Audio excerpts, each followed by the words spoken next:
유대인의 왕이 태어난다고 하는 동방 박사들의 소식을 듣고 헤롯 왕과 또 예루살렘 거민들이 큰 소동을 일으켰습니다. 그들이 당황했습니다. 특별히 헤롯 왕에게는 자신이 지금 왕인데 새로운 왕이 태어났다고 그러니까 이건 정말 당황할 일이었습니다. 왜냐하면 자기의 왕위가 이제 그 새로 태어난 유대인의 왕에 의해서 위협받을 수밖에 없는 상황이었기 때문에 그렇습니다. 그것이 그냥 가짜 뉴스가 아니고 유대 구약의 선지자들이 이미 예언했던 그 유대인의 왕 메시아가 태어났다 그러면 이제 자기는 왕의 자리에서 물러나야 되는 또는 쫓겨나야 되는 그런 상황이 됩니다. 근데 인간의 욕심은 자기의 자리를 어떻게 해서든지 지키려고 합니다. 제가 요즘 여러 권의 책을 읽는 가운데 그 탐욕, 욕심, 욕망 그런 그 주제들의 책들을 여러 권 읽었거든요.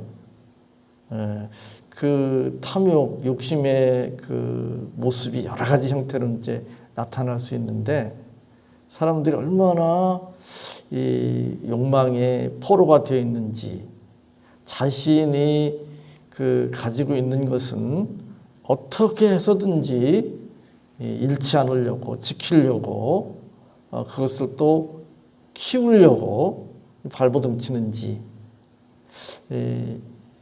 우리의 그 인간의 역사가 또 무슨 경제 활동이라든지 또 정치 이런 것을 통해서 이 적나라하게 드러나고 있는 것을 볼 수가 있는데 헤롯 왕도 물론 예외가 아닙니다. 그런데 우리가 이제 본문에서 보면 헤롯이 이제 유대인의 왕으로 태어난 아기 예수님을 죽이려고 아주 교활한 계획을 꾸몄습니다. 그건 무엇인가 하면 동방 박사들에게 우리 그 성경 이 본문에는 어떻게 되어 있는가 하면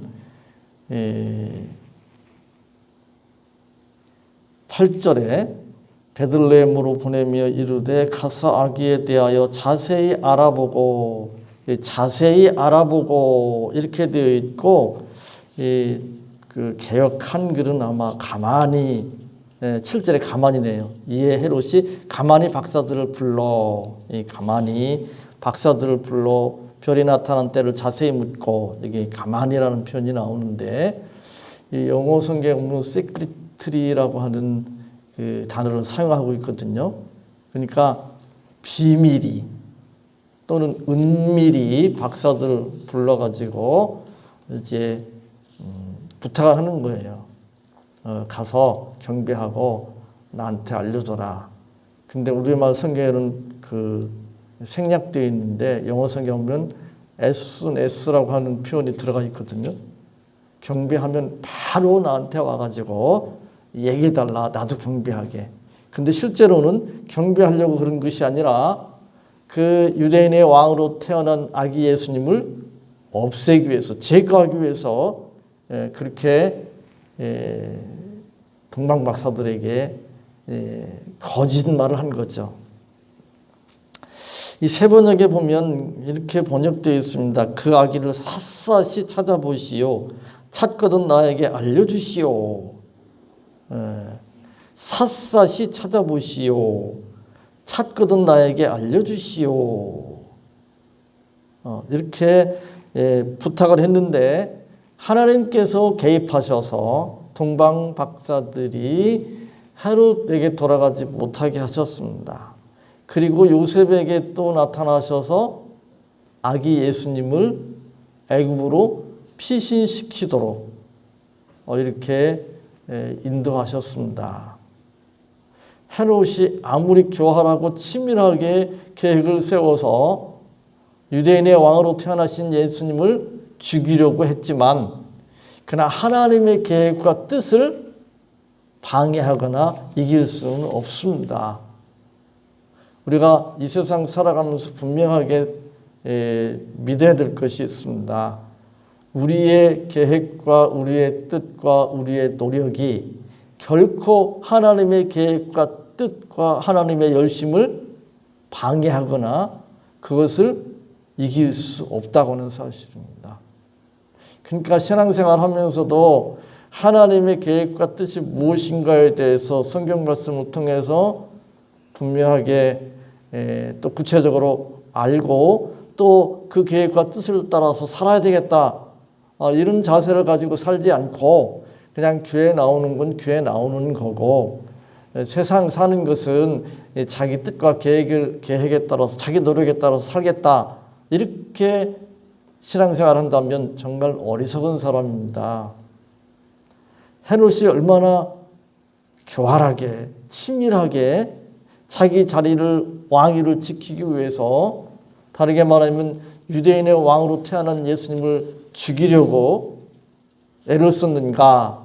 물론 동방 박사들에게 이제 부탁한 것도 있지만 오늘 본문에 보면 기가 막힌 일이 벌어지잖아요.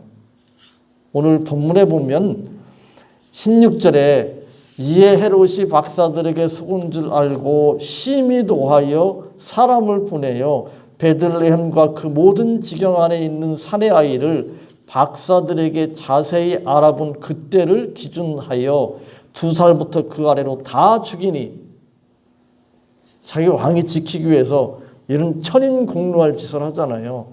얼마나 철저한 거예요. 동방 박사들이 나한테 와서 알려주지 않았어? 그렇다고 내가 포기할 것 같아? 그래서 2살 아래 베들레헴과 그 지경에 태어난 아이들, 사내 아이들 가운데 2살 미만은 다 죽여버립니다. 얼마나 철저합니까?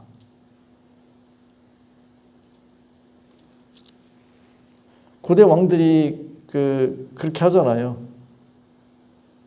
왕족들 중에 자기한테 이렇게 뭔가 위협이 될 만한 그런 왕족이 있으면 형제고 뭐 상관없죠. 형제고 무슨 사촌이고 무슨 삼촌이고 조카고 상관없습니다. 그냥 우리 시대에는 이해할 수 없을 만큼 철저하게 제거합니다. 지금 헤롯 왕보다 더 철저하게 이렇게 행할 수는 없을 것입니다. 그래서 헤롯의 계획과 뜻이 성공하는가? 그렇지 않잖아요. 하나님의 뜻과 계획을 어떻게 인간이 이길 수가 있습니까? 인간이 아무리 똑똑하고 아무리 노력해도 하나님의 뜻과 계획을 거슬릴 수는 없습니다. 그런데 이제 문제는 그 인간의 계획과 뜻과 노력으로 인해서 수많은 사람들이 억울하게 죽임을 당하고 그래서 슬퍼하고 통곡할 수밖에 없다고 하는 사실입니다. 17절 18절에 보면 이렇게 말씀합니다. 이에 선지자 예레미야를 통하여 말씀하신 바 라마에서 슬퍼하며 크게 통곡하는 소리가 들리니 라헬이 그 자식을 위하여 애국한 것이라. 그가 자식이 없으므로 위로받기를 거절하였도다 함이 이루어졌느니라. 자식을 잃었습니다. 모든 가정이 자식을 잃은 건 아니겠죠. 사내 아이, 2살 밑에 사내 아이가 있는 가정에 해당되겠지만, 그러나 오늘날 같이 이렇게 이제 그 도시화되어 있는 시대가 아니잖아요. 그러니까 그 같은 동네, 같은 또 마을에 사는 사람들이 서로 다 얽히고 설켜 있습니다. 그러니까 그 죽은 아이의 부모, 형제만 있는 것이 아니고 그 주변에 친척들도 있고 또 친구들도 있을 것입니다. 어쩌면 베들레헴과 그 지경에 있는 모든 가정들이 슬퍼하며 통곡할 수밖에 없는 상황이었을 것입니다. 인간의 그 욕망, 자신의 욕망을 지키고 또 그것을 이루기 위해서 엄청난 계획과 뜻을 가지고 노력을 합니다. 근데 그 결과 얼마나 많은 사람들이 슬픔을 당하고 고통을 당하는지 알 수가 없습니다.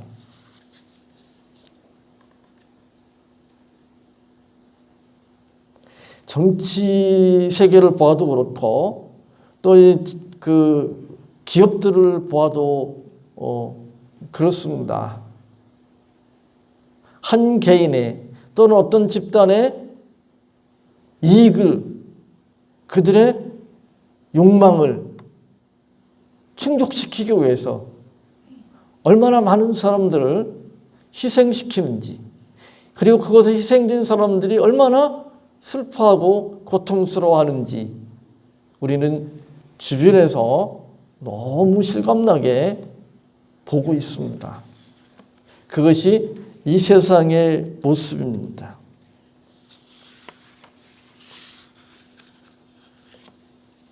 그런데 그것으로 끝나는가? 그렇지 않다고 하는 사실입니다. 그렇게 많은 사람들에게 슬픔과 고통을 주는 인간의 계획과 뜻이라고 하는 것이 궁극적으로 그것이 성공하고 승리할 것인가? 아니라고 하는 사실입니다.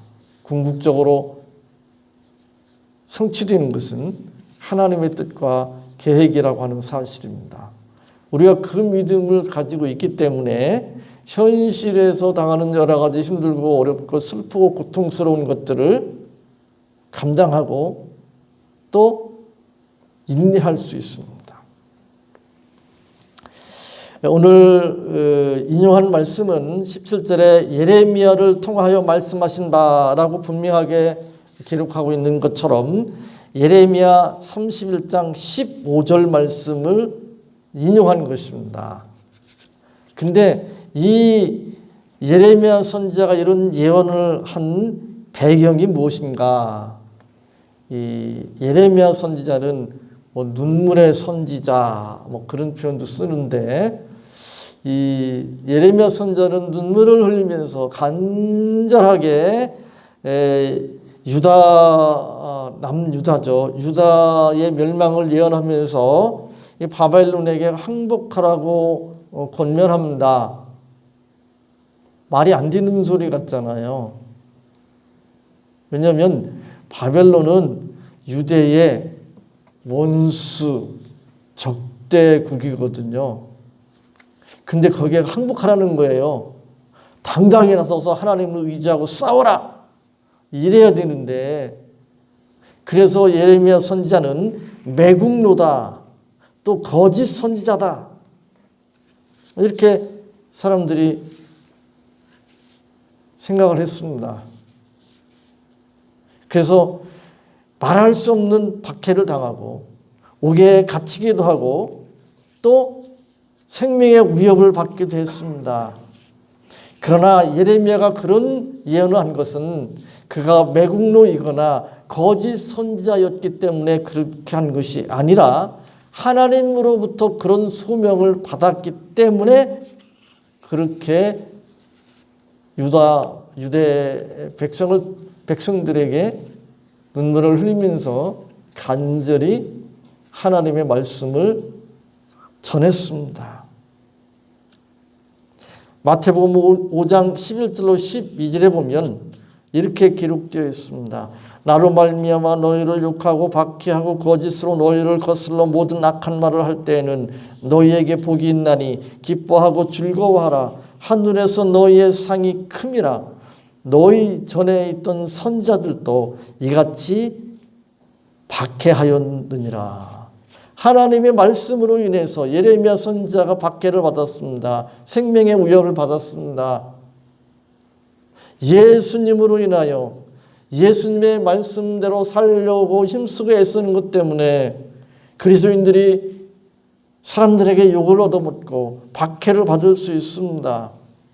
또 사람들이 거짓으로 우리를 거슬러서 우리를 모든 악한 말로 비난할 수 있습니다. 그런데 그것이 저주가 아니고 불행이 아니고 복이라고 말씀하고 있습니다. 아니 기뻐하고 즐거워하라. 하늘에서 너희의 상이 큼이라 라고 말씀하고 있습니다. 구약의 참된 선지자들이 박해를 받았다면 하나님의 말씀 때문에 말씀을 전하는 것 때문에 하나님의 뜻대로 살려고 했기 때문에 박해를 받고 생명의 위협을 받았다면 오늘날 그리스도인들이 예수님 때문에 하나님의 말씀 때문에 신앙 때문에 사람들에게 박해를 받는 것은 너무도 당연합니다. 그래서 디모데후서 3장 12절은 이렇게 말씀합니다. 무릇 그리스도 예수 안에서 경건하게 살고자 하는 자는 박해를 받으리라. 무릇 그리스도 예수 안에서 경건하게 살고자 하는 자는 박해를 받으리라. 영어 성경이 더 실감나게 되어 있는데 무릇이라고 하는 표현을 보면 이게 무슨 소린가 할 수 있는데 뭐 누구든지라는 표현이겠죠. 근데 그 NASB라고 하는 영어 성경에 보면 indeed로 시작합니다. 진실로. 그리고 all 무릇이라고 되는데요. all 모든 어떤 사람 그리스도 예수 안에서 살고자 하는 사람은 모두 박해를 받을 것이다 라고 말씀하고 있습니다. 그런데 이 선지자들이 받는 박해, 기독교인들이 받는 박해, 그 박해는 아무나 견딜 수 있는 가벼운 그런 것이 아니라고 하는 사실입니다. 어느 정도의 슬픔과 고통인가 하면 오늘 18절에 나와 있는 예레미야 31장 15절의 말씀과 같은 슬픔과 고통이라는 거예요. 이걸 왜 이렇게 이제 표현하는가 하면 저도 그렇고 여러분들도 그런 경험이 없으니까 잘 모를 겁니다. 우리가 그 슬픈 일들이 또 고통스러운 일들을 세상 살면서 이제 종종 겪는데 그 가운데 이제 슬프고 고통스러운 일의 이제 대표적인 것이 무엇인가 하면 나하고 가깝게 지내는 사람들, 부모, 형제 또 친구가 세상을 떠날 때 슬프고 고통스럽습니다. 그죠? 근데 가장 고통스러운 것은 자기 자식이 죽는 겁니다. 그죠? 우리는 경험하지 못해서 모르는데 다들 그렇게 얘기합니다. 그래서 부모가 죽으면 돌아가시면 산에다 묻지만 자기 자식이 죽으면 자기 가슴에다 묻는다. 그런 말이 있습니다. 그러니까 지금 이 18절의 말씀은 자식을 잃은 슬픔이잖아요. 자식을 잃은 고통이잖아요. 세상의 어떤 슬픔, 고통도 이것과 비교할 수 없습니다. 근데 믿는 사람이, 선지자들이 또는 믿는 사람들이 당하는 박해가 바로 자식을 잃고 겪는 슬픔과 고통에 비유될 수 있다는 거예요. 뒤집어 말하면 그런 박해를 우리가 받지 않고 있다고 하는 사실은 신앙생활을 제대로 하고 있지 않은 것일 수도 있다. 좀 부끄럽죠.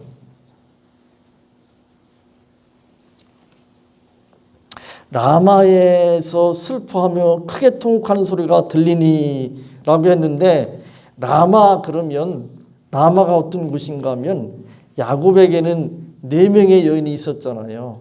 4명의 여인이 있었는데 그 중에 가장 사랑했던 여인은 라헬이었습니다. 근데 이 라헬의 무덤이 있는 곳이 라마입니다. 이스라엘 백성들은 라마 하면 떠오르는 이야기죠. 그 다음에 라헬의 아들이 이제 요셉과 베냐민이었죠. 근데 베냐민 지파가 거주하는 지역이 또 라마였습니다. 특별히 이스라엘 백성이 바벨론에 포로로 끌려갈 때 그들이 집결했던 곳이 라마였습니다. 우리 그 트로트 그 가요 중에 미아리고개 그 가요가 있잖아요. 한마디는 미아리고개. 그 북한으로 인민군에 의해서 포로로 북으로 끌려갈 때 서울 가장 북방에 있는 그 고개, 미아리고개잖아요. 그 고개를 넘어서 북으로 포로로 끌려가는 그런 모습. 그게 단장의 미아리고개 그러잖아요. 단장이라는 건 그 창자가 끊기는 그런 아픔을 말하잖아요.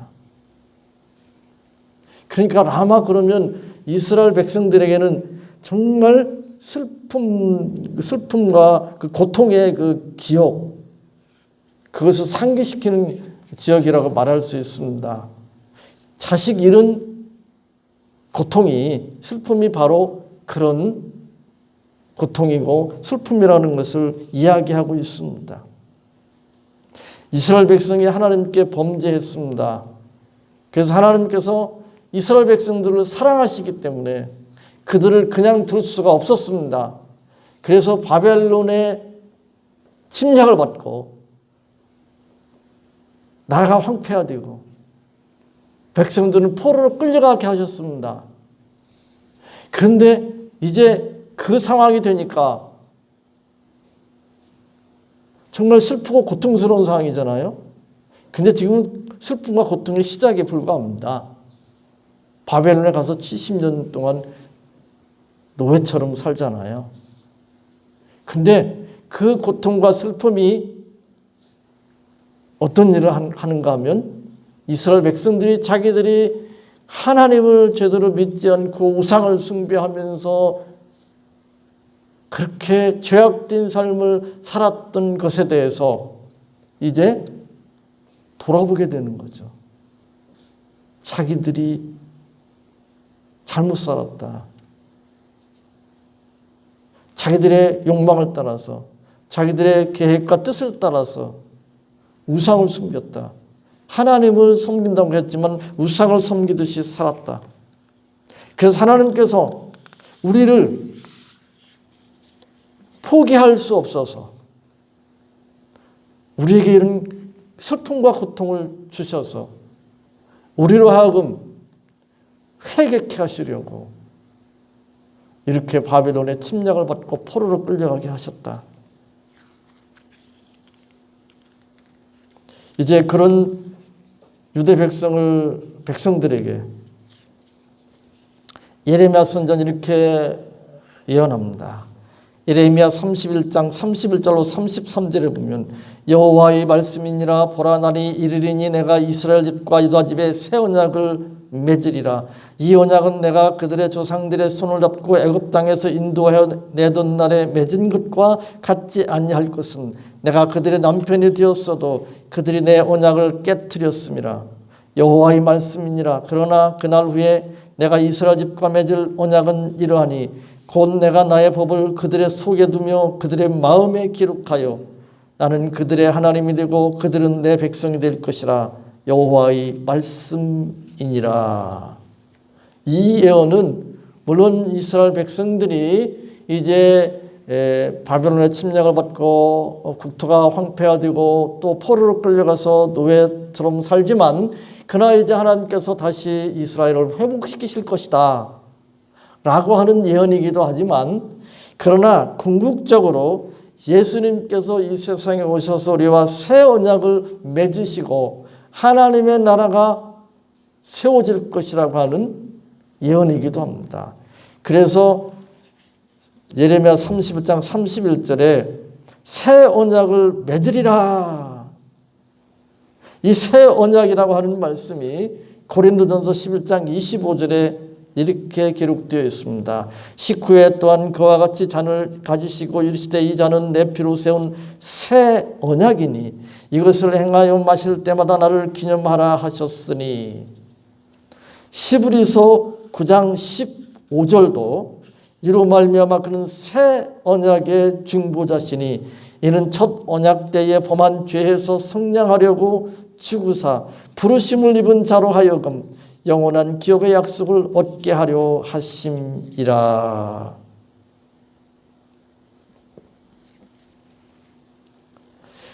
궁극적으로 예수님께서 우리의 모든 죄를 대신 짊어지시고 단번에 또 영원히 십자가의 대속의 제물로 돌아가심으로 말미암아 우리가 죄사함받고 구원받고 하나님의 자녀가 되었습니다. 영원한 하나님 나라를 유업으로 약속받고 그 소망을 가지고 살아갑니다. 사람들의 계획과 뜻에 의해서 자신의 욕망을, 자신의 소유와 자신의 지위를 지키기 위해서 철저하게 그리고 치밀하게 자기의 인생을 걸고 노력하지만 그 노력이 많은 사람들에게 엄청난 슬픔과 고통을 줄 뿐 이루어질 수가 없습니다. 일시로 이루어지는 것 같이 보일지 모르지만 궁극적으로는 이루어질 수 없는 계획과 뜻이고 욕망입니다. 하나님의 뜻과 계획을 막을 수도 없고 그것을 이길 수도 없습니다. 우리가 그런 믿음을 가지고 산다고 하는 사실을 우리가 분명히 믿을 필요가 있습니다. 그러므로 라마에서 슬퍼하며 크게 통곡하는 소리가 들리듯이 우리의 현실 가운데서 세상 사람들의 욕망 때문에 그 욕망을 채우기 위해서 치밀하게 계획하고 뜻을 세우고 노력하는 것 때문에 우리는 이 세상 살면서 슬퍼하고 통곡할 수 있을지 모릅니다. 그러나 그것 때문에 우리는 이 세상에 집착하지 않고 하나님 나라를 바라보고 소망 가지고 살아갈 수가 있습니다. 그래서 알티 프랜스라고 하는 사람이 그리스도인의 슬픔과 통곡은 복의 전주곡이고 서곡이다. 그리스도인의 슬픔과 통곡은 복의 전주곡이고 서곡이다. 그런 표현을 썼습니다. 그러므로 우리가 이 세상 살면서 하나님 말씀대로 하나님 뜻대로 믿음으로 살기 위해서 세상 사람들의 욕망에 찬 그 계획과 뜻으로 어려움 당한다고 할지라도 우리는 그것 때문에 체념하거나 낙심하거나 또 괴로워할 필요가 없습니다.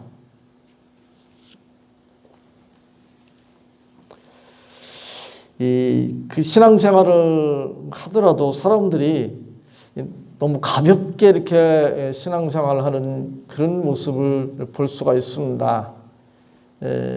너무 그 해픈 그런 천박하고 그런 가벼운 그런 어떤 삶, 그런 신앙생활을 하는 사람들이 많이 있습니다. 그러나 우리가 진지하게 하나님의 뜻과 계획을 추구하고 또 세상 사람들의 그런 모습들을 볼 때에 우리는